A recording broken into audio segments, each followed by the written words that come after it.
अम्मी, मैं आपको साफ साफ बता रही हूँ कि मैं अहमद से हरगिज शादी नहीं करूंगी। आप खालों को बोलने क्यों यहाँ ना आए आज? दिमाग तो खराब नहीं हो गया तुम्हारा? क्यों नहीं करोगी अहमद से शादी?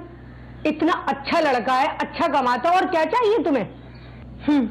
महीने की 30-40 हजार। अम्मी, आज के दौर में इन पैसों की कोई वैल्यू नहीं है। अच्छा, तो तुम्हें 30-40 हजार कम लग रहा है? तुम्हें पता है तुम्हारे अब्बा की इससे भी कम तनख्वाह में मैं पूरा घर चलाती थी, और अब सिर्फ तुम्हारे अब्बा की पेंशन और अहमद की तनख्वाह में गुजारा हो रहा है। और तुम्हारी खाला का तो खुशहाल घराना है, और तुम्हें पता है अहमद की तनख्वाह के अलावा ना मकान का किराया भी आता है। ठीक कहा आपने, बहुत खुशहाल है। जब भी आज तक बसों और रक्षों में ख्वार होते फिर रहे, एक फटीचर गाड़ी तक नहीं खरीद सके। हाँ, तो वो किफायतशुआर है, इसीलिए तो पैसे बचाते हैं। जब तुम उनके घर जाओगी ना तो वो गाड़ी भी ले लेंगे।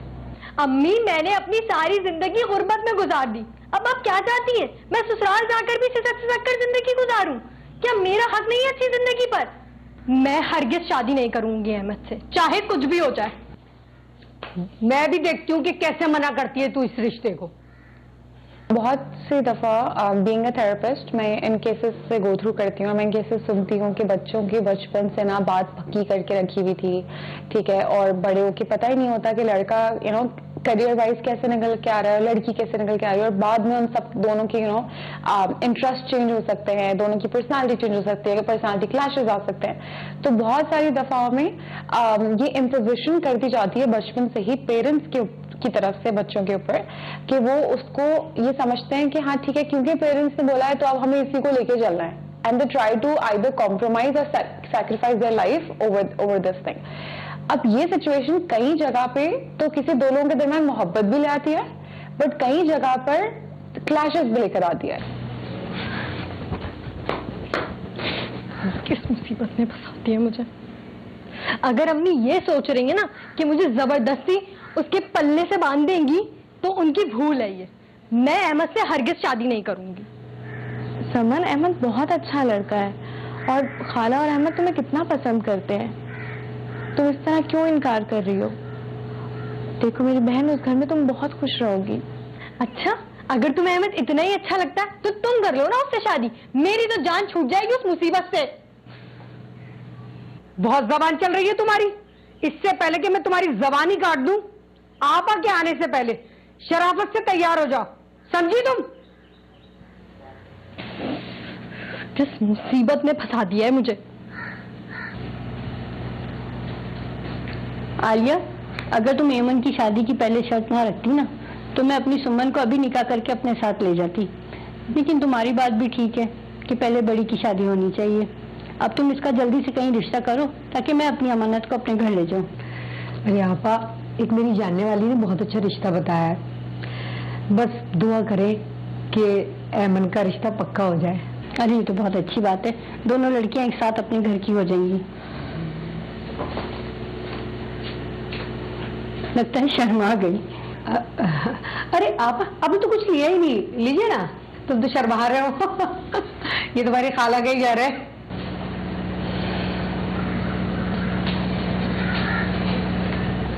जल्दी तैयारी खत्म कर लो, अहमद गाड़ी लेके आने वाला है।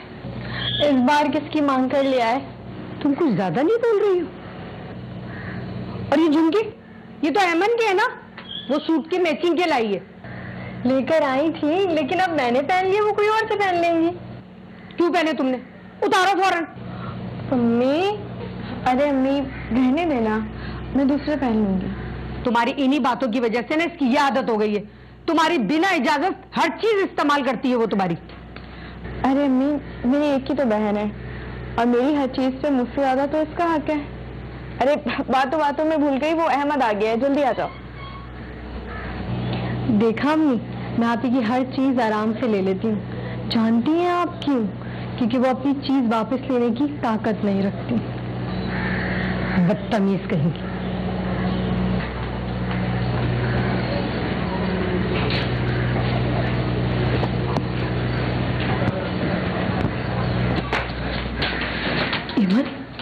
ये कौन आया है हमारे इतनी बड़ी गाड़ी में? अरे वो शब्बो खाला आई है ना रिश्ता लेकर। कैसी है बेटा, आप खैरियत से हैं? ठीक है।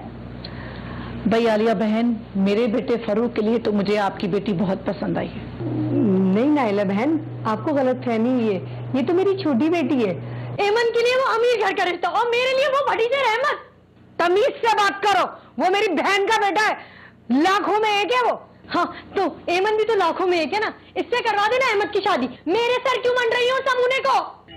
आपने बताया नहीं आने की कोई खास वजह? क्यों? बगैर किसी वजह के मैं तुमसे नहीं मिल सकता क्या? आफ्टर ऑल हमारी मंगनी हो चुकी है। मंगनी को तो अभी एक दिन ही हुआ है। क्या करूं? जब से तुम्हें देखा है तुम्हारे बिना एक पल भी रहा नहीं जा रहा मुझसे। एक दिन हुआ नहीं और इनकी मोहब्बत के कसीदे शुरू हो गए।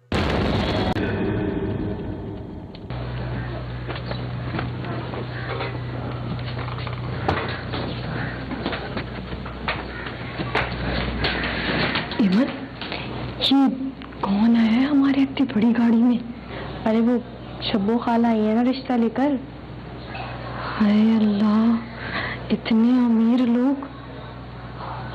मेरी बारी में मौत आ गई थी शब्बो खाला को। रुको, तुम कहाँ जा रही हो? हुलिया देखा है तुमने अपना? ऐसे जाओगे रिश्ते वालों के सामने? क्यों, क्या हुआ मेरे हुलिये को? तुम किचन में काम करके बहुत पसीने में हो गई हो, जाओ जाकर अपने आप को देख कर आओ। पहले हुलिया ठीक करो फिर आना, और ये मुझे दो है, लाओ जाओ अपने आप को सही कर कर आओ। अच्छा हाँ मैं लेके जाती हूँ। आलिया बहन, शब्बो ने जितनी तारीफें आपकी की थी, आप तो कहीं उससे बढ़ के अच्छी लगी मुझे भाई, माशाल्लाह से, क्या बात है। बहुत बहुत शुक्रिया। जरा बेटी को तो बुला दीजिए। जी जी मैं बुलाती हूँ। Thank you. वालेकुम अस्सलाम। माशाल्लाह माशाल्लाह, चश्मे बदूर। आए बेटा, बैठे मेरे पास। बहुत प्यारी हो, माशाल्लाह माशाल्लाह, क्या बात है, क्या कहने। कैसी है बेटा आप? खैरियत से हैं? ठीक है भाई आलिया बहन, मेरे बेटे फरूक के लिए तो मुझे आपकी बेटी बहुत पसंद आई है। नहीं नाइला बहन, आपको गलतफहमी हुई है, ये तो मेरी छोटी बेटी है, इसका रिश्ता तो खाला के घर तय हुआ है, वो मेरी दूसरी बेटी है। वालेकुम अस्सलाम। माशाल्लाह आलिया बहन, आपकी तो दोनों बेटियां बहुत प्यारी हैं। आए बेटा, बैठे प्लीज।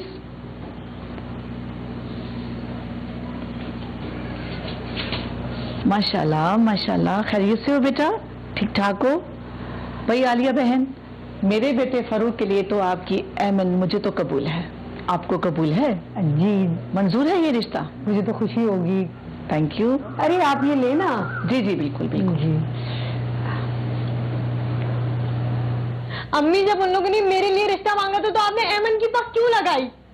चुप करो तुम, पहले उनको पता नहीं था कि तुम्हारी मंगनी हुई है, और अब मैंने उनको बता दिया। आप ये भी जानती हैं उस मंगनी में मेरी रजामंदी शामिल नहीं थी। बकवास बंद करो और कान खोल के सुन लो, तुम्हारी शादी अहमद से ही होगी। अच्छा, एमन के लिए वो अमीर घर का रिश्ता और मेरे लिए वो भतीजे रहमत। तमीज से बात करो, वो मेरी बहन का बेटा है, लाखों में एक है वो। हाँ तो एमन भी तो लाखों में एक है ना, इससे करवा देना अहमद की शादी। मेरे सर क्यों मंड रही हो समूने को? दिमाग खराब। अम्मी क्या कर रही है? इस तरह जवान बेटी पे हाथ उठा रही है। दिमाग खराब हो गया इसका, 1000 बार समझा चुकी हूँ कि कोई किसी का नसीब नहीं छीन सकता, सबको अपने नसीब का मिलता है, लेकिन इसकी बात समझ में ही नहीं आती। अम्मी आप जाए, मैं समन को समझा लूंगी। रहने दें आप बस अम्मी के सामने ड्रामा करती है अच्छा बनने का, ताकि आपके नंबर बढ़ जाए। चुप करो तुम, वरना क्या? मारेंगी ना, मार ले, लेकिन मैं हर की शादी नहीं करूंगी उस घर में। मुझे भी अमीर घर में शादी करनी है। अभी जिस कहानी में बात हो रही है अगर हम देखें तो लड़कियां, कुछ लड़कियां ऐसी होती हैं, यूजुअली मैं समझती हूँ कि अब दुनिया भर में ही मोस्टली केसेस ऐसे हैं कि हम लोग हमेशा जो है वो देख रहे होते हैं कि हमारे साथ का जो लाइफ पार्टनर है वो वेल स्टैब्लिश्ड हो, अमीर तरीन घराने का हो, बड़ी सी गाड़ी हो, बड़ा सा बैंगलो हो, दिस एंड ऑल, ठीक है। खुद हम जिस भी स्टेटस से आ रहे हैं, but we always want to have someone better. But then उसी सिचुएशन में अगर हम अपने आप को रखें कि क्या हम जब इतने बेटर हों, we have a bungalow, we have a car and everything, क्या हम किसी लो स्टेटस इंसान को एक्सेप्ट करना चाहेंगे? जब अपने पर बारी आती है तो हम नहीं एक्सेप्ट करते, बट हम किसी और के साथ हम एक्सपेक्ट करें कि हाँ ठीक है हमारी शादी इस इंसान से हो जाए कि वो हमें इस तरह से एक्सेप्ट कर ले। तो एक्सेप्टेंस करना हमारे अंदर बहुत प्रॉब्लम है कि we can't really accept each other, ठीक है। स्पेशली हम अपने आप को एक्सेप्ट नहीं कर पा रहे होते हैं, ठीक है, जिसकी बिना पर हम अपने खुद के, यूजुअली ऐसा होता है कि जब आप खुद को स्ट्राइव हार्ड करके नहीं कुछ पहुंच रहे होते हो, ठीक है, और फिर आप दूसरे से एक्सपेक्ट करते हो तो आपकी एक्सपेक्टेशंस भी खराब होती हैं, वो टूटती भी हैं, ठीक है, फिर आप हर्ट भी होते हो। तो बेटर कि आप दूसरे से एक्सपेक्ट करने से बजाय अपने आप को कुछ बनाओ इतना मेहनत करके कि फिर आप बाद में किसी के स्टेटस के साथ मीट कर सको और बोलो कि हाँ ठीक है, now I am something, now I can meet their standard.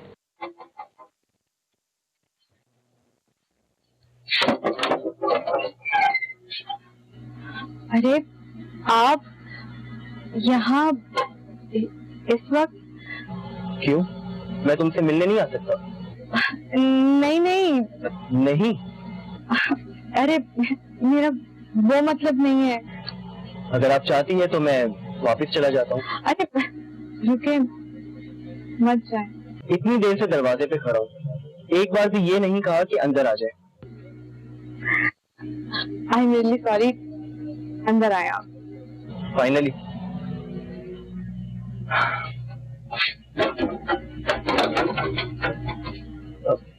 अमन, क्यों ना हम यहाँ बैठ जाएं, खुली फिजा में।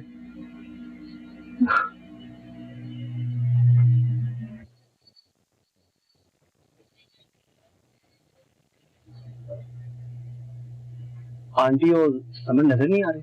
और वो अम्मी क्लिनिक तक गई हैं और समन कॉलेज का कुछ काम कर रही है। क्लिनिक? सब खैरियत तो है ना? जी जी खैरियत है।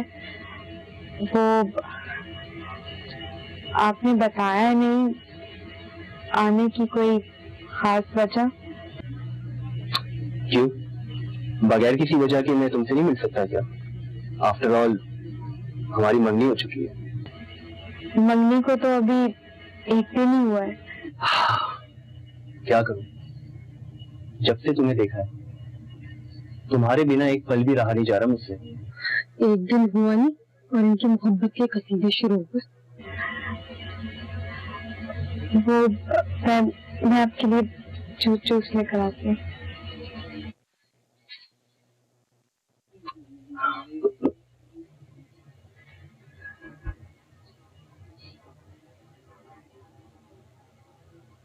अरे आप कब आए? वो बस अभी आया। अच्छा, एक बात कहूँ आपसे? जी कहिए। आप बहुत हैंडसम हैं। थैंक यू सो मच साली साहिबा। आप मुझे बस समन कहा करें। अच्छा, आप एमन से मिलने आए हैं? हाँ, एमन से भी और आप लोगों से भी। एक बात बताएं, मैं आपको कैसी लगती हूँ?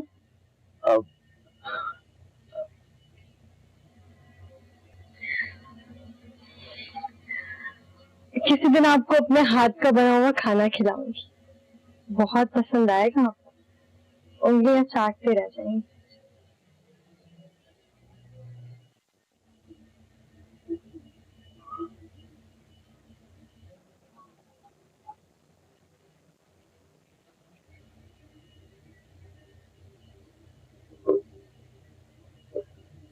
बहुत ही इंटरेस्टिंग पर्सनैलिटी है समन।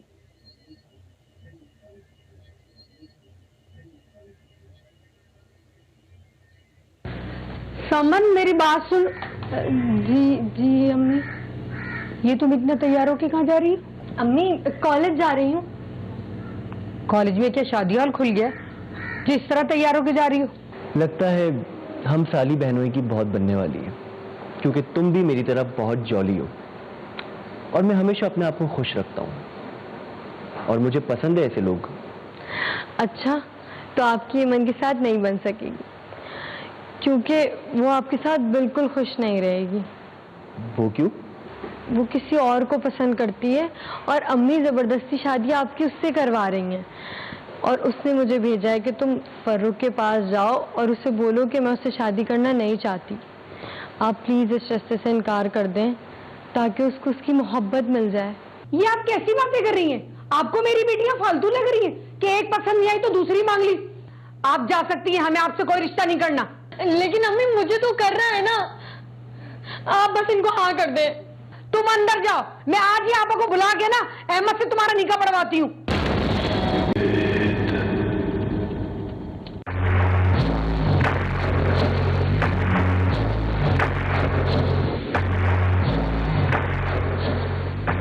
यमन के लिए इतना अच्छा रिश्ता और मेरे लिए वो अहमद नहीं। मैं अम्मी को अपने साथ ये नाइंसाफी नहीं करने दूंगी। ये लोग और फर्रुख बिल्कुल मेरे ख्वाबों जैसे हैं और इनको तो सिर्फ मैं ही डिजर्व करती हूँ और शादी भी मैं ही करूंगी फर्रुख से।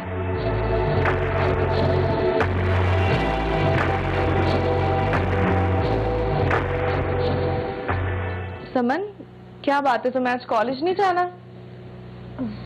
हाँ जाना है, लेकिन थोड़ी देर से। चलो ठीक है, मैं निकल रही हूँ स्कूल के लिए।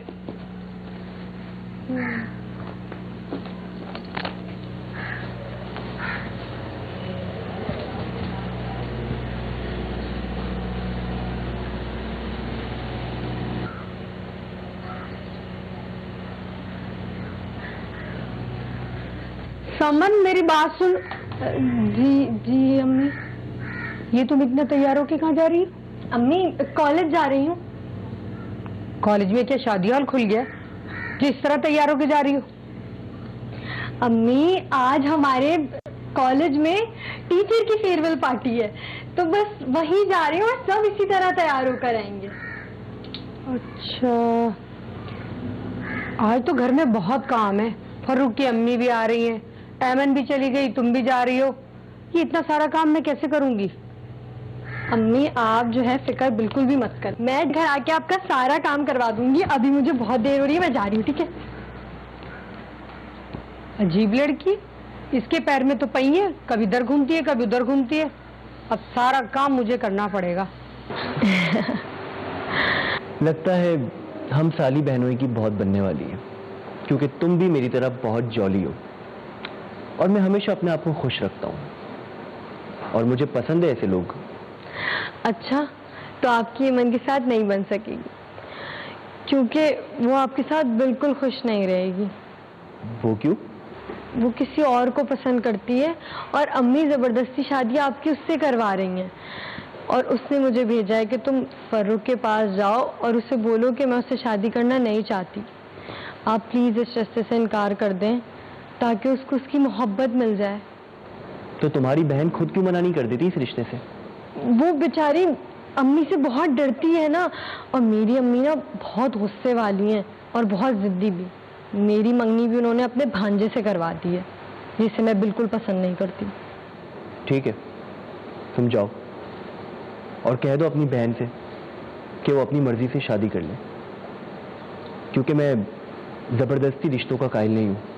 अच्छा, लेकिन पहले आप मुझसे वादा करें कि आप ये बात किसी को नहीं बताएंगे। इससे मुझे क्या फायदा होगा और मैं ये बात क्यों किसी को बताऊंगा? आप जैसा शख्स तो खुश नसीब लड़कियों को मिलता है, लेकिन मेरी बहन इतनी खुश नसीब नहीं।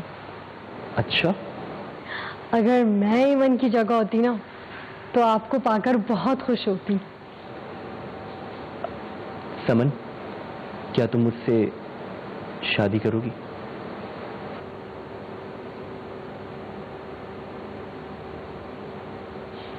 ये आप कैसी बातें कर रही हैं?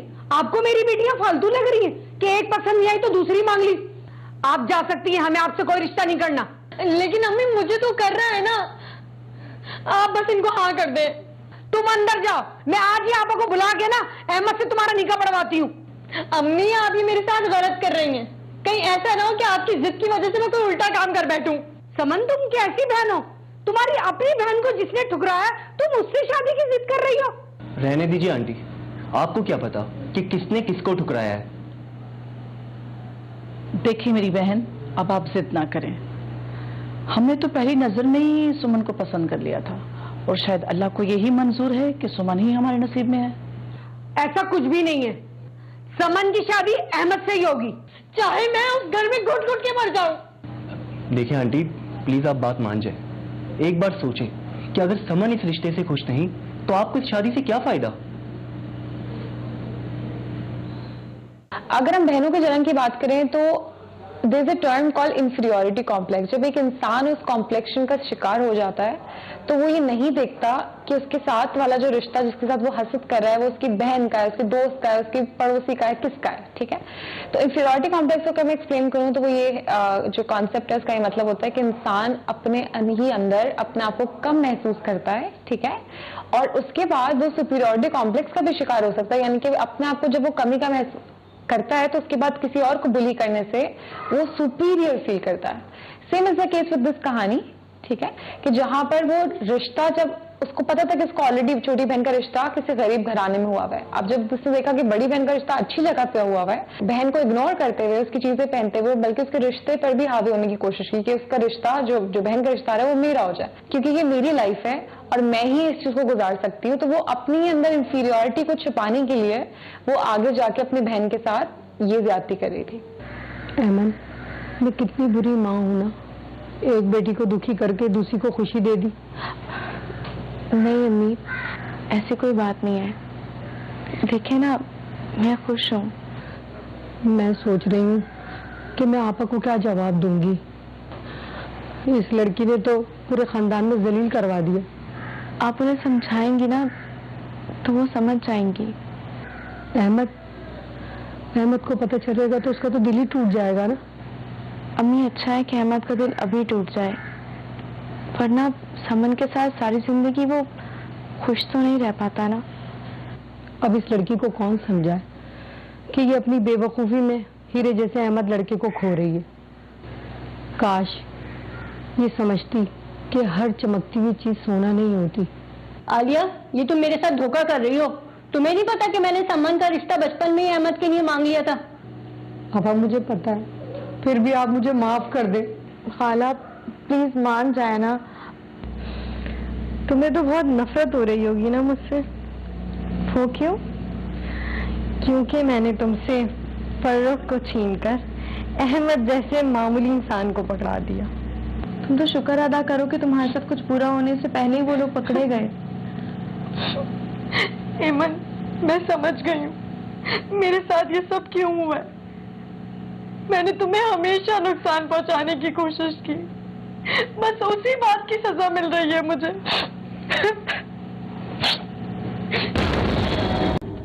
आलिया, ये तुम मेरे साथ धोखा कर रही हो। तुम्हें नहीं पता कि मैंने सम्मान का रिश्ता बचपन में ही अहमद के लिए मांग लिया था? और कम से कम अहमद का तो सोचो, वो कितनी मोहब्बत करता है उससे, उसका कितना दिल टूटेगा। अब मुझे पता है, फिर भी आप मुझे माफ कर दे। मैं कुछ भी नहीं कर सकती। शायद मैं अच्छी माँ नहीं हूँ, मैंने अपनी औलाद की अच्छी तरबियत नहीं की। खाला प्लीज मान जाए ना। देखिए, आप हमें माफ कर दे। आप ये सोचे ना कि शायद समन आपके नसीब में ही नहीं है। ठीक है, एक शर्त पर। वो क्या आपा? तुम अपनी एमन का रिश्ता मेरे अहमद के साथ करोगी, और वो भी समन की शादी वाले दिन।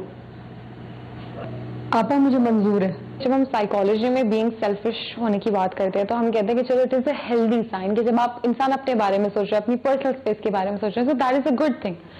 बट अगर ऐसी सिचुएशन आ जाए कि जहां पर, क्योंकि जब मैं भी क्लाइंट्स को कुछ पर्सनल स्पेस का सिखा रही होती है तो उसमें होता है कि सिर्फ अपनी ही पहलू नहीं होता, उस पर्सनल स्पेस के बाद आपकी फैमिली भी आती है, आपके फ्रेंड्स भी आते हैं, आपका सर्कल, बाकी का दुनिया भी आ रही होती है, कि आपको अपने साथ साथ बाकियों के साथ भी कनेक्टेड रहना है। दैट्स हाउ एक हेल्दी ह्यूमन बीइंग फंक्शंस। लेकिन इस सिचुएशन में, इस कहानी में अगर हम नोटिस करें तो होता यह है कि जब इंसान इतना सेल्फिश हो जाए कि वो सिर्फ अपनी परवाह करे, उसको कोई परवाह ना हो कि बाकी लोग कहाँ जा रहे हैं और बाकी लोगों के क्या थॉट्स हैं, बाकी लोगों की क्या फीलिंग्स है, और उसके एक्शन की वजह से बाकी लोग इफेक्ट हो रहे हैं।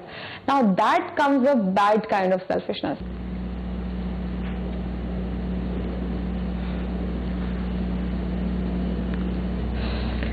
तुम्हें तो बहुत नफरत हो रही होगी ना मुझसे। वो क्यों? क्योंकि मैंने तुमसे फर्रुख को छीनकर अहमद जैसे मामूली इंसान को पकड़ा दिया। नहीं, मेरी नजर में कोई इंसान मामूली नहीं है, और अहमद तो बिल्कुल भी नहीं। मैं अहमद को जानती हूँ, वो बहुत अच्छे इंसान है, और अब तो वो मेरे शरीके हयात बनने वाले हैं। मेरे लिए सबसे ज्यादा अहम वो ही होंगे। ओफो अहमद, तुम कितनी बेवकूफ हो, हर मामूली चीज पर खुश हो जाती हो।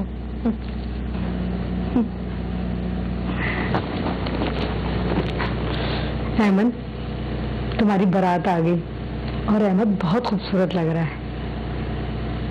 ये नाइला कहाँ रह गई? अभी तक बारात लेके नहीं आई। मैं फोन करती हूँ। मैं करती हूँ। अरे आलिया, हाँ बोलो। अरे नाइला नहीं आने वाली, उसे तो पुलिस पकड़ कर ले गई। क्या क्या कह रही है शबनम तुम? ठीक कह रही हूँ मैं, वो लोग फराडिये निकले। नाइला और उसका बेटा फर्रुख अमीर बनकर शरीफ लड़कियों के साथ शादी करके ले जाते हैं और फिर उनका जेवर सामान सब लेकर रातों रात लड़कियों को छोड़कर भाग जाते हैं। ये क्या कह रही है खाला आप? ऐसा कैसे हो सकता है? ठीक कह रही हूँ मैं, जो अपनी आंखों से देखा है ना वही बता रही हूँ। हम तो इसकी बारात लेकर आ रहे थे, पुलिस ने छापा मारा। अरे बहन, कोई नेकी आड़े आ गई तुम्हारी, इन मनुष्यों से जान छूटी। अरे मेरी बच्ची, क्या हो गई? समन, पानी वानी पिलाओ, उसको मैं लाती हूँ। समन मेरे बेटी।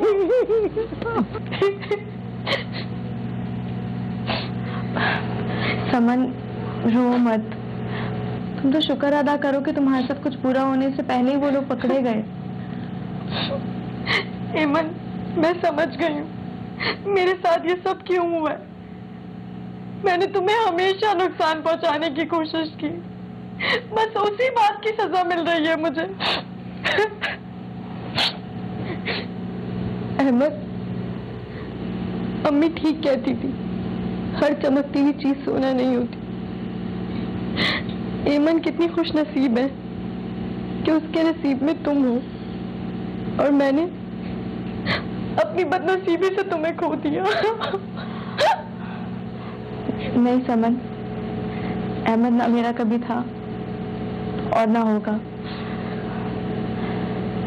वो तुमसे बहुत प्यार करता है, तभी तो तुम दोनों के बीच में फर्क भी ना आ सका। अहमद, ये तुम क्या कह रही हो? अम्मी, मैं ठीक कह रही हूँ। नहीं एमन, मैं समन जैसी बेवफा लड़की की वजह से तुम्हारे साथ ज्यादती नहीं कर सकता। अहमद बिल्कुल ठीक कह रहा है, हम इसे नहीं अपना सकते। खाला, आप अहमद से एक बार फिर पूछ लें, वो ये बात यूं ही कह रहा है या दिल से कह रहा है, क्योंकि मैं जानती हूँ अहमद समन से बहुत मोहब्बत करता है और इसकी हर गलती माफ कर सकता है। नहीं हेमन, मैं तुमसे पहले ही बहुत कुछ छीन चुकी हूँ, अब और कुछ नहीं छीनना चाहती। अहमद पर सिर्फ तुम्हारा हक है, मेरा नहीं। नहीं समन, तुम ही अहमद के काबिल हो और उसके प्यार पे भी तुम्हारा ही हक है। इस बार तुम मेरी चीज नहीं, अपनी चीज ही वापस ले रही हो। हेमन प्लीज मुझे माफ कर दो, तुम बहुत अजीम हो। बेवकूफ मैं हूँ, तुम नहीं। तुम्हारी मोहब्बत तक नहीं समझ सकी मैं तो। समन, इसी को तो बहनें कहते हैं, जो एक दूसरे की हर गलती को भुला के दूसरे को गले लगा ले। अच्छा, यूजुअली हाँ, बहुत इट्स गुड कि हमें बचपन से बताया जाता है कि आप जब तक गिरोगे नहीं तब तक चिल्ला नहीं सीखोगे, तो गलतियां करना is okay, which is okay. वो फिर गलतियां कुछ समझ में आती है कैसी गलतियां, बट एक इंसान इन गलतियों को इतना ज्यादा जनरलाइज करने लगता है कि वो ऐसी जगह पर जहां पर उसको पता है कि वो गलत कर रहा है, वो फिर भी गलती करता है और फिर कहता है बाद में माफी मांग लूंगा। अगर हम generally Islamic point of view से बात करें कि हम गुनाह पे गुनाह किए जाते हैं, फिर हम कहते हैं कि नहीं अल्लाह ताला है वो माफ कर देगा, चलो वो तो इस्लामिक पर्सपेक्टिव है। लेकिन हम दुनिया में हमें पता है कि हम किसी को गलत कर रहे हैं और हमें रियलाइजेशन भी होती है कि हमने किसी को हर्ट करने के लिए कुछ कहना है या हमने अब इसको बुली करना है और हमें रियलाइजेशन भी हो रही है, लेकिन हम क्या कर रहे हैं, हम फिर भी किए जा रहे हैं। हम कहते हैं चलो कोई नहीं, ये वक्त भी गुजर जाएगा, बाद में माफी मांग लेंगे या बाद में चीजें खुद ही सेटल हो जाएंगी।